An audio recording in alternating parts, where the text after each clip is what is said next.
Welcome back everyone. এটা আমাদের দেশি ব্র্যান্ডের কম দামি একটি স্মার্টফোন। এই মুহূর্তে অফার প্রাইসে পাওয়া যাচ্ছে প্রায় ১,৫০০ টাকা কমে। রেগুলার প্রাইস ৯,০৯৯ টাকা, অফার প্রাইস ৭,৫৯৯ টাকা। এবং আমি যতটুকু জানি এই অফার দীর্ঘদিন চলবে। ৭,৫৯৯ টাকায় এই ডিভাইসটা যা অফার করছে অন পেপার, তাতে এই সেম বাজেটের অন্য ফোনের সাথে যদি কম্পেয়ার করতে যাই, এটা কিছুটা এগিয়ে থাকছে। তবে আমাদের ব্যবহারের অভিজ্ঞতা কী ছিল সেটা জেনে নিশ্চয়ই আপনি কেনার ডিসিশন দিবেন, রাইট?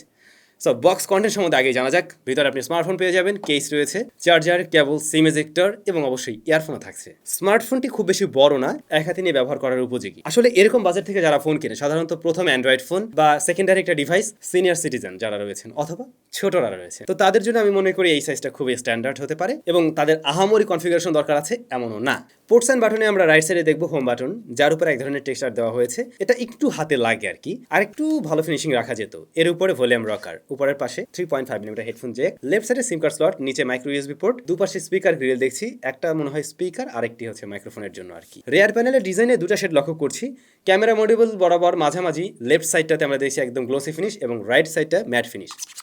স্ক্র্যাচ পড়ার পসিবিলিটি কম থাকবে, তবে কেস আছে সাথে, যেহেতু অবশ্যই ব্যবহার করবেন। ফিঙ্গারপ্রিন্ট সেন্সরটির পজিশন আমি বলবো ঠিক আছে আমার হাত অনুযায়ী, এবং এটা একুরেট, তবে একটু ডিলে দেয়, অর্থাৎ অ্যানিমেশন ডিলে আছে। আমরা যদি ডিসপ্লে সেকশনে আসি, ডিসপ্লে সাইজ হলো 6.52 ইঞ্চ। এটি এইচডি প্লাস রেজলিউশনের IPS LCD panel, PPI density 269। ডিসপ্লেটা মোটামুটি বেশ কালারফুল। সাধারণত কম দামি ফোনগুলোর ভিউইং অ্যাঙ্গেল খুব একটা ভালো হয় না, এটার ক্ষেত্রে আমরা মোটামুটি ভালো পেয়েছি। ব্রাইটনেস ইনডোরের জন্য আমি ঠিকঠাক বলবো, ইভেন শ্যাডো এরিয়াতেও ভালোভাবে দেখা যায়, বাট ডিরেক্ট সানলাইটে এই ফোনটা স্ট্রাগল করে কিছুটা।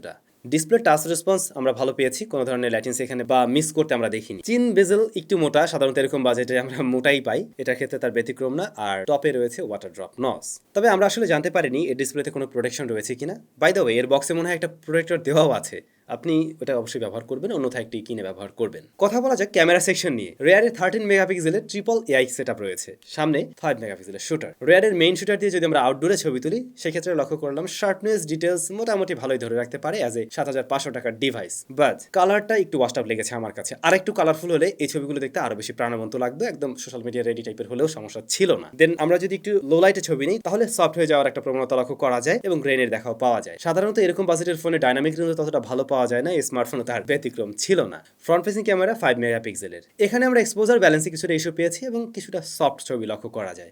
এর বাইরে ফ্রন্ট ফেসিং ক্যামেরা ছবিও ঠিকঠাক ছিল। এটার ক্ষেত্রে আমি বলবো একটু প্রপার লাইটে ছবি নেওয়ার জন্য। আর মেইন ক্যামেরা দিয়ে ভিডিও রেকর্ড করা যাবে সর্বোচ্চ 1080p 30 fps এ। ভিডিও স্যাম্পল যেমনটা আপনারা দেখছেন, কোনো ধরনের স্ট্যাবিলিটি নেই। স্ট্যাবল ভাবে যদি শুট করেন, তাহলে কোনোভাবে কাজে লাগানোর মতো ভিডিও এর থেকে পাবেন। সমস্ত ক্যামেরা নিয়ে আমার যা মনে হয়েছে, মেইন ক্যামেরার কালার আরেকটু বুস্ট করলে ভালো লাগতো দেখতে, আর ফ্রন্ট ফেসিং ক্যামেরা একটু এক্সপোজার ব্যালেন্সে ইস্যু আছে, এটা ফিক্স করলে মোটামুটি একটা ভালো রেজাল্টই পাওয়া সম্ভব। আর সেই পারফরমেন্স সেকশনে স্মার্টফোনটি আমরা 2GB র্যাম ভ্যারিয়েন্টে পাচ্ছি, সেই সাথে 32GB হলো স্টোরেজ। আপনি 15GBর মতো এখানে ব্যবহার করার সুযোগ পাবেন। ভালো বিষয়, এটা রান করছে অ্যান্ড্রয়েড 12 গো এডিশন দিয়ে। গো এডিশন থাকাতে অ্যাপসগুলো লাইটার ভার্সনই আমরা এখানে ব্যবহার করছি, বা গো ভার্সনের অ্যাপসগুলো ব্যবহার করছি, এতে করে স্মার্টফোনের উপর প্রেশার কিছুটা কম দিবে। বাই দ্য ওয়ে, এর প্রসেসর হচ্ছে মিডিয়াটেক হেলিও A22, যা একটি কোয়াড কোর প্রসেসর এবং এটা 12nm ফ্যাব্রিকেশনে তৈরি করা। তো এই প্রসেসরটা একেবারে এন্ট্রি লেভেলের একটি প্রসেসর, যার থেকে আমরা আহামরি কোনো পারফরমেন্স আশা করতে পারি না। তবে যদি এটা 3GB র্যাম দিয়ে আসতো, তাহলে আমরা আরও বাড়তি কিছুটা সুবিধা অবশ্যই পেতাম। তবে আমার সাজেশন থাকবে এর সাথে অবশ্যই একটি মেমোরি কার্ড ব্যবহার করার ভালো মানের।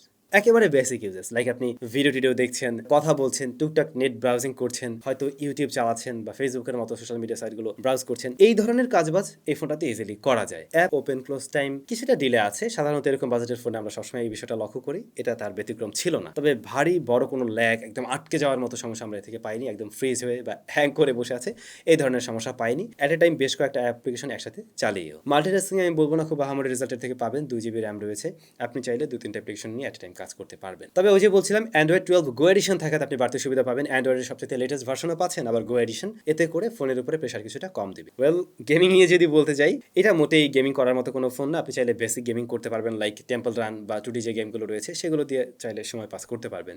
তারপর আমি সাহস করে এখানে পাবজি রান করি। পাবজি চলবে না এমন আমি বলবো না, চলে, কিন্তু ওইভাবে খেলে কোনো শান্তি পাবেন না। অ্যাকশন মুভমেন্টে দেখবেন একদম আটকে যায়, মাঝে মধ্যে খুব বড় রকমের ল্যাগ দেখা দেয়। তো এই সমস্ত গেম খেলার কোনো সাজেশন থাকবে না মোটেই, আপনি একেবারে বেসিক গেমিং করতে পারেন। এর মাঝে 4200 mAh ব্যাটারি রয়েছে, আর বক্সের মাঝে রয়েছে 10 ওয়াটের চার্জার। আপনি একদিন ইজিলি এই ফোনটা ব্যবহার করতে পারবেন। যারা প্রচুর পরিমাণে ভিডিও দেখবেন চিন্তা করছেন, দুশ্চিন্তা করার কারণ নেই, এটা একদিন ইজিলি আপনাকে নিয়ে নিতে পারবে।